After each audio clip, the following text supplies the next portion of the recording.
Tu sais ce qui est le plus dangereux dans un couple? Ce n'est pas la tromperie, ce n'est pas les disputes, ce n'est même pas la routine.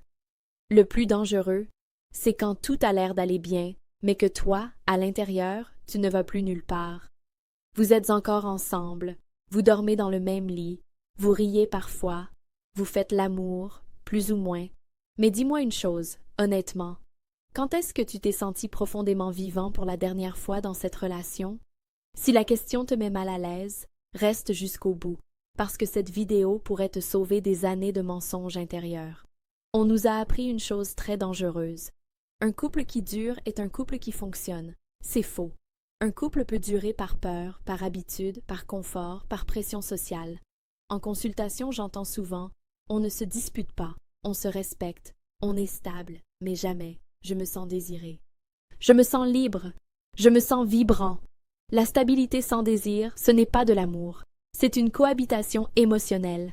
Et le corps, lui, refuse de jouer la comédie éternellement. Un homme de 42 ans me dit un jour « Docteur, je n'ai plus d'érection avec ma femme, mais je l'aime. » Il pensait avoir un problème médical. Tout allait bien physiquement. Le vrai problème, son désir était mort lentement, le jour où il a commencé à se censurer. Il ne disait plus ce qu'il voulait. Il évitait les conflits. Il se taisait pour préserver la paix. Résultat, plus de désir, plus d'élan, plus d'érection. Le pénis n'était pas en panne. C'était l'homme intérieur qui était éteint. Beaucoup de personnes disent « Je fais des efforts pour le couple », mais soyons clairs, il y a une différence énorme entre faire des compromis, s'abandonner soi-même, quand tu dis oui alors que ton corps dit non, acceptes un sexe qui ne te nourrit plus, reste par peur de perdre l'autre, tu ne construis pas l'amour, tu construis du ressentiment. Et le ressentiment est l'ennemi numéro 1 du désir. Le désir a besoin de vérité, pas de sacrifice muet. Voici une phrase que je vais dire lentement.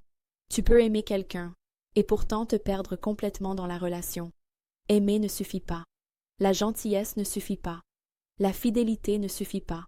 Le corps veut être choisi, être respecté, être désiré, être entendu.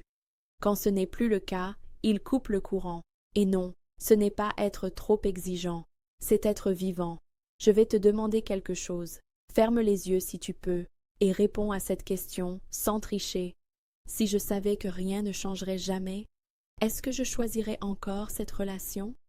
Pas avec la tête, pas avec la peur, avec le corps. Si ton corps se serre, s'il hésite, s'il se tait, il est déjà en train de te répondre. Cette vidéo n'est pas là pour te dire « quitte, reste, fais ceci ou cela ». Elle est là pour te dire « arrête de te trahir pour que la relation survive ». Parce qu'une relation qui fonctionne au prix de ton extinction intérieure est une relation qui te consomme. Le désir ne revient pas avec des techniques, il revient avec la vérité, le courage, l'alignement.